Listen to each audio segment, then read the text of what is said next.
Hi everyone, welcome to Seema's Simple Kitchen.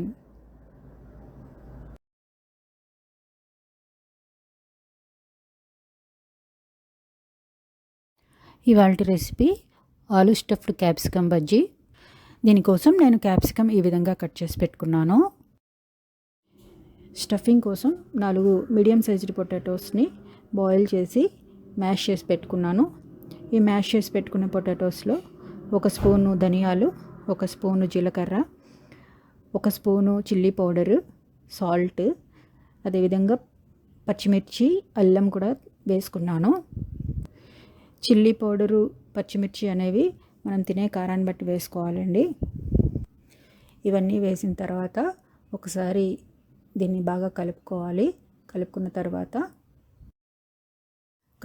తర్వాత ఒక 4 స్పూన్లు బియ్యపిండి కూడా వేసి బాగా కలుపుకోవాలి. చివరిగా తరిగిన కొత్తిమీర కూడా వేసి బాగా కలుపుకోవాలి. ఇప్పుడు ఈ స్టఫింగ్ని ఉండలుగా చేసుకుని మనం కట్ చేసి పెట్టుకున్న క్యాప్సికంలో ఫిల్ చేసుకోవాలి. నేను ఇక్కడ క్యాప్సికంని కొంచెం మందంగా కట్ చేసుకున్నాను. ఈ క్యాప్సికం రౌండ్స్ అనేది మీకు కావలసిన సైజులో మీరు కట్ చేసుకోవచ్చు.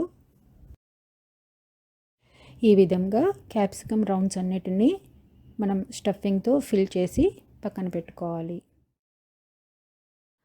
ఇప్పుడు బజ్జీల పిండి తయారు చేసుకోవాలి. దీనికోసం బజ్జీల పిండి కోసం ఒక బౌల్లో శనగపిండి తీసుకున్నాను.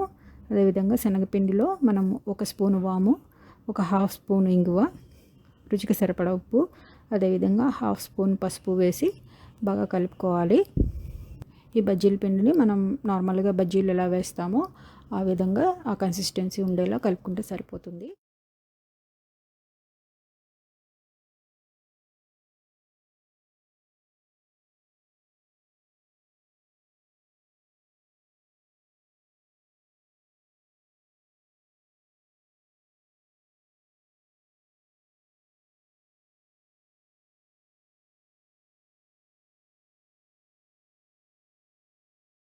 సరే కదా, ఈ విధంగా ఉండలు లేకుండా బజ్జీ పిండిని కలుపుకోవాలి. మనం రెగ్యులర్గా బజ్జీ కన్సిస్టెన్సీ ఎలా ఉంటుందో ఆ విధంగా కలుపుకోవాలి ఈ పిండిని. ఇప్పుడు డీప్ ఫ్రై కోసం నూనెని వేడి చేసుకోవాలి. నూనె బాగా వేడైన తర్వాత ఈ స్టఫ్ చేసి పెట్టుకున్న క్యాప్సికమ్ని బజ్జీలుగా వేసుకోవాలి.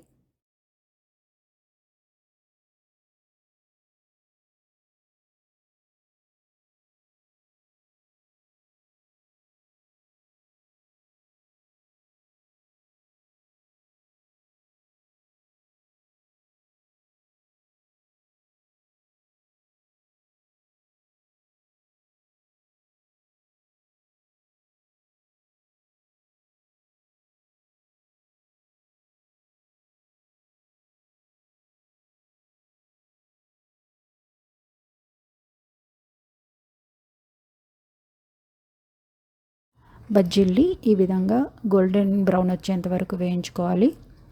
మీడియం ఫ్లేమ్ మీద వేయించుకోవాలండి. హై ఫ్లేమ్ మీద పెడితే మాడిపోతాయి. అదేవిధంగా లో ఫ్లేమ్ మీద అయితే నూనె ఎక్కువ పీలుస్తాయి.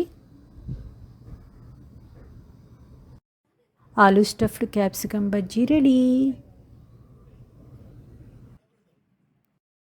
టొమాటో సాస్తో కానీ చిల్లీ సాస్తో కానీ సర్వ్ చేసి సూపర్ టేస్టీగా ఉంటాయండి.